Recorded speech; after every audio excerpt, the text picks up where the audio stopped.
Hello friends, welcome back to my channel. I'm Sarah Sunstone, and today we actually have the return of the official developer updates from Stairway Games for Coral Island. And this one is packed full of information. We're gonna go over a ton of FAQs, which will provide you information about the early access phase of the game, and we're even gonna take a look at the roadmap for early access, which is probably a highlight for me. So since we have so much to cover, let's just jump right into it. So just as a reminder, early access for Coral Island is available on October 11th, but now we also have an official release time. So the game will be releasing at 3 o'clock p.m. UTC or 11 o'clock a.m. EST. So this release time is for everyone. Anyone can purchase a copy of early access either through Steam or via PC Game Pass. The next thing that they're addressing is actually how much the game costs. So the price they settled on for the early access version of the game is $24.99 US.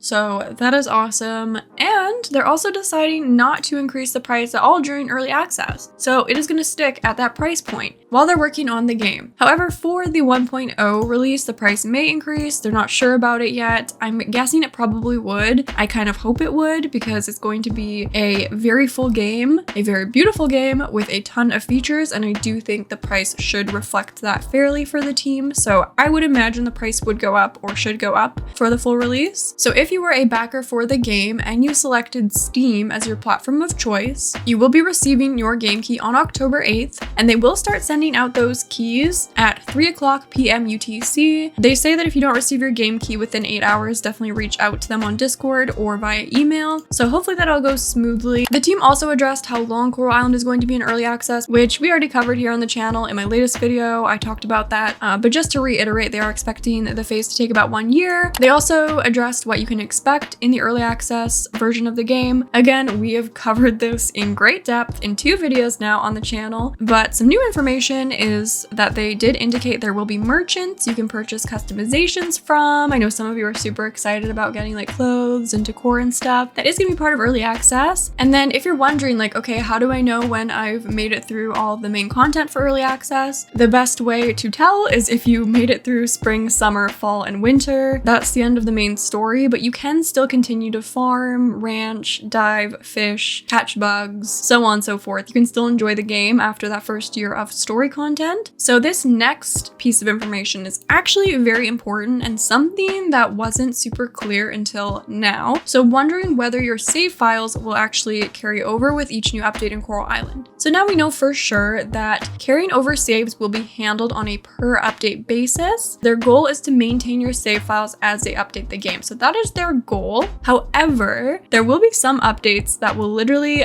fundamentally change the game, as they're saying here. So of course, when that happens, your old save will probably not be compatible with those big updates. So when those updates do come into play, your progression will be reset. However, the great news is that you're going to keep your money, you're going to keep your inventory, you're going to keep your farm layout, the interior of your house, and all your mastery points that you've accumulated on the skill tree. All the really important things, I think, are going to be preserved in your save files, but you might have to, start from spring again and see what's new. Check out maybe a new quest or try out a new mechanic, a new tool, who knows, right? That is really good news to me personally, and I hope you feel the same. And some amazing news, everyone, is that we're actually going to have some localization for early access. So previously they stated it was just going to release in English. What a nice treat to find out that it will actually also be supported in Chinese, Japanese, German, French, and Spanish. And after the launch, they are going to be actively working to improve both the quality of those localizations and of course support additional languages. I believe this aspect of the game is handled by their publisher, so I think it's a little bit less within their immediate control than other aspects of the game. So that's also definitely worth noting as well. Just to once again share the PC requirements, these are both the minimum and recommended specifications. You can pull this up on their website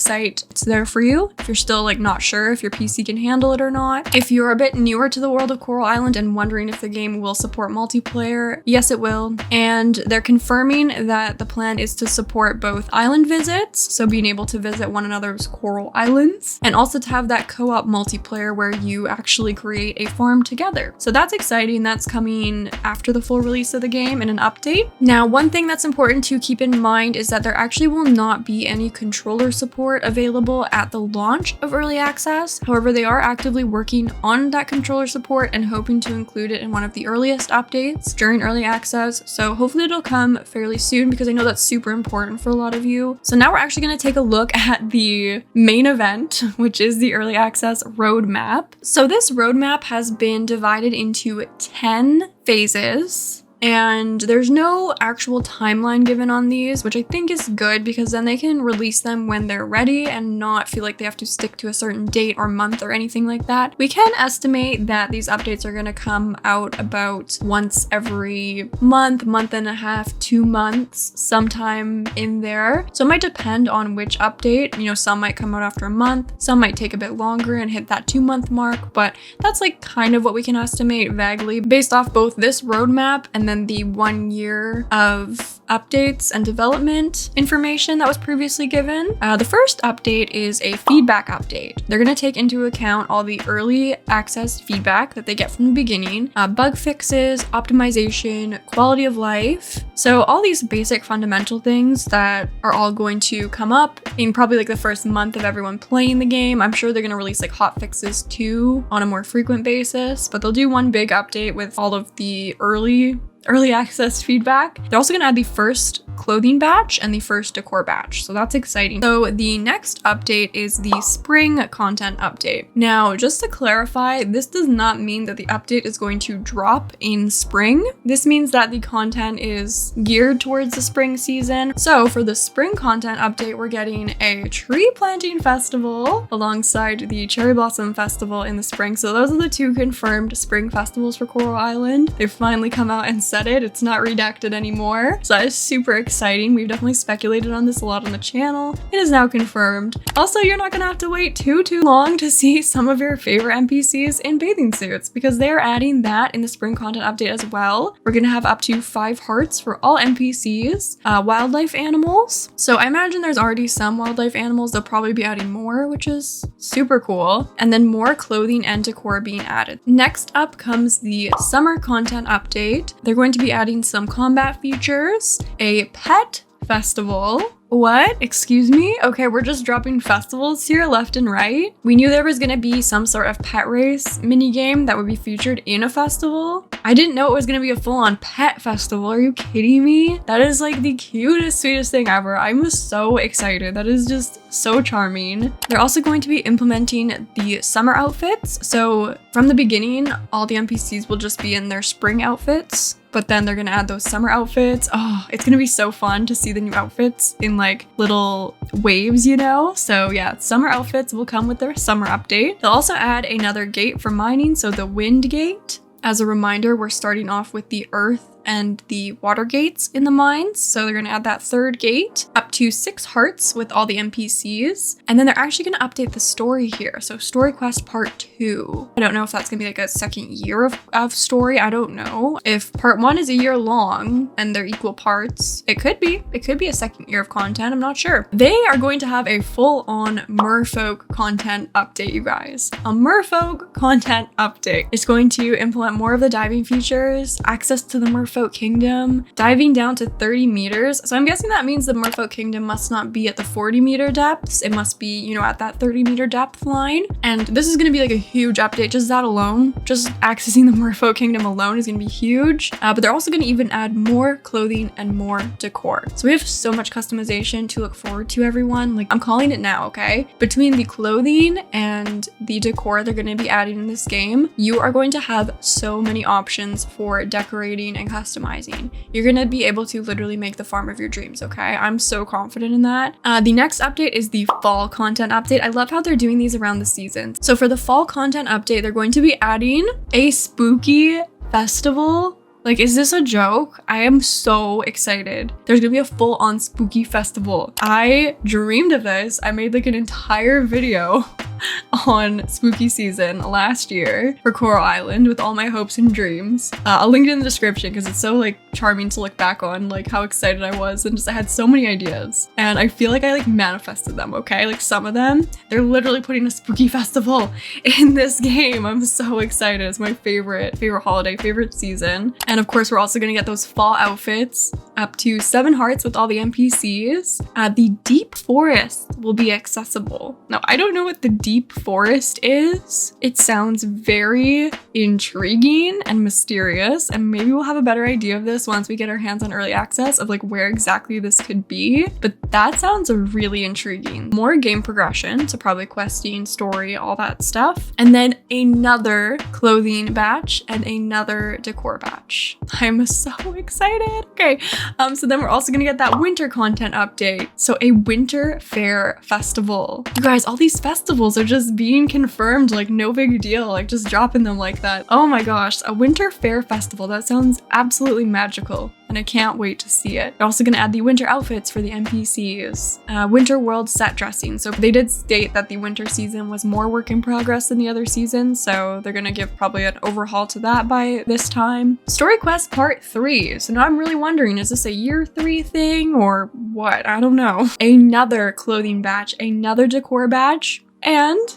adoptable pets. So we don't have to wait till the full release, it looks like, for those pets. They're gonna come sometime between now and the full version. So we get to have the pets just a little bit sooner, which is so exciting. I'm so excited to get our pets. It's gonna be so sweet. So then they have an end game content update. Now this involves the fire gate. So that's the final gate in the mines. We will have all 4 elements by this time. The final update for diving. So we'll get that 40-meter depth, 8 hearts for all the NPCs, which isn't actually the end goal here. It's actually 10, but that comes after. And then some miscellaneous NPC outfits. I'm assuming these would be the festival outfits, maybe some surprises, maybe the bathing suit outfits they didn't finish earlier. I'm not sure, but that's very curious for sure. Miscellaneous NPC outfits. Okay.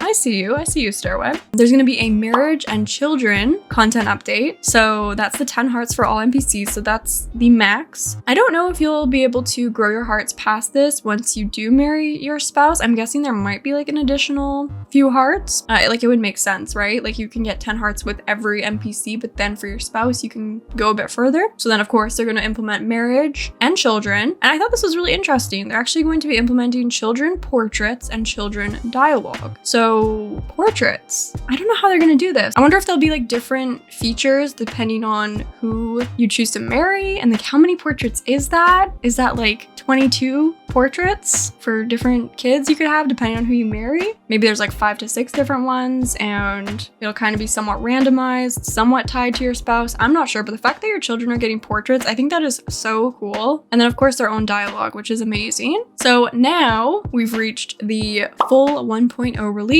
This is where we'll get the Merfolk NPCs. So I'm sure the NPCs, some of them at least, will be around earlier on, but I'm guessing this means there'll actually be the like relationship system with some of them. So being able to date the 2 Merfolk and then befriend others. That's what I'm guessing. There will also be the Merfolk festival because the kingdom does feature a festival. So we don't know what that's gonna be, but I think it'll be really cool. You guys, spooky day outfits. Again, are you kidding me? On my wish list, checked off. I never expected this. I think this means that the NPCs are getting like Halloween costumes. This is literally one of my dreams come true for this game, okay? This is gonna be so amazing to see, and I feel like it'll just help make the game that much more alive. I can like hardly contain my excitement. I'm so looking forward to this. So there's also going to be a tourist system. So there will be like tourists coming to Coral Island. Some of them may be there for festivals. We might expect to see them at the Coral Inn, at the beach. They're also going to be implementing a lot of the Kickstarter stuff. So the Kickstarter rewards, the Founders Hall, and for those of you who I'm extremely jealous of, who are able to back the game at the tier where you get your own NPC in the game, that's coming for the 1.0 update. I am shaking my head. I'm so jealous, okay? So enjoy every moment of being in Coral Island. Please, for me, just love every moment, okay? I'm not crying. I'm so happy for you.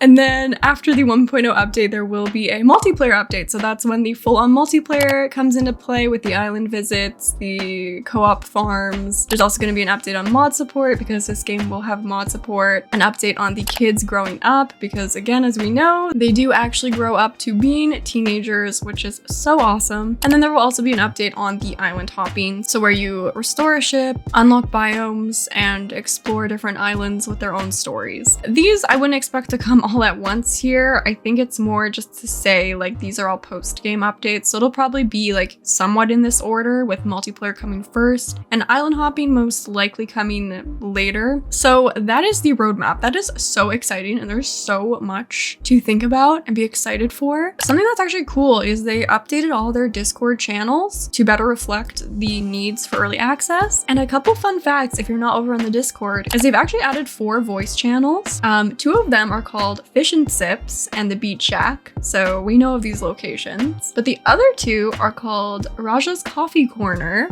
and Alun Alun Square. Looks like we'll be meeting someone named Raja, and we'll be visiting that coffee corner that we've seen by the Fish and Sips. And then Alun Alun Square is another one, so that's another location on the island, I'm guessing. Just a little Easter egg, you know, in the Discord. I thought that was kind of fun. Now, overall, how do we stay up to date on Coral Island's development? You all know, to stay up to date on Coral Island's development, you need to be subscribed to this channel, okay? We're not slowing down, we're ramping up. I'm gonna continue to cover the news. Make sure your notifications are on so you'll never miss an update or a video or a post from me, for that matter. And also, excitingly, they are resuming their monthly developer updates. So we will go back to doing our monthly big exciting updates, see what the team's working on, see what they've managed to push out for early access, all that. Of course, we'll also be exploring that within the game, all the new features that are being pushed, things that are being changed or fixed. We'll actually go look at them in the game together, so that's going to be so fun to do on the channel. I cannot wait. I am so excited. It's just around the corner. So there was a lot that we covered in this video. Let me know what you are most looking forward to out of that development roadmap. I think there are so many exciting things in store for us. So as always, I look forward to hearing from you in the comments below. And with all that being said, thank you so much for watching. I love you all.